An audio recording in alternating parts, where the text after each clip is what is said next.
বান্দরবান জেলার লামা উপজেলার ইয়াংছাই এলাকায় পাহাড়ি ঢালু সড়কে ভয়াবহ দুর্ঘটনার মুখে পড়ে ঢাকাগামী একটি এসি বাস। নিয়ন্ত্রণ হারিয়ে বাসটি গভীর খাদে পড়ে যাওয়ার উপক্রম হলেও খাদের কিনারায় আটকে যাওয়ায় বড় ধরনের প্রাণহানি থেকে রক্ষা পান যাত্রীরা।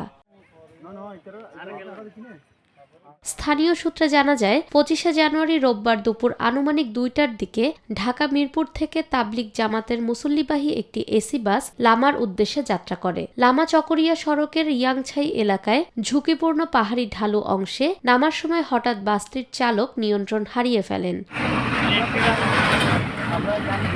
দুর্ঘটনায় বাস চালক সামান্য আহত হলেও বাসে থাকা অন্যান্য যাত্রীরা সবাই নিরাপদ রয়েছেন। ঘটনার পর কিছু সময় ওই সড়কে যান চলাচল ব্যাহত হলেও পরে পরিস্থিতি স্বাভাবিক হলে যানবাহন চলাচল পুনরায় শুরু হয়। স্থানীয়রা জানান, ইয়াংছাই এলাকার পাহাড়ি সড়কটি অত্যন্ত ঝুঁকিপূর্ণ হওয়ায় এ পথে চলাচলে আরও সতর্কতা প্রয়োজন। নিরপেক্ষ, সত্য প্রকাশে আপোষহীন।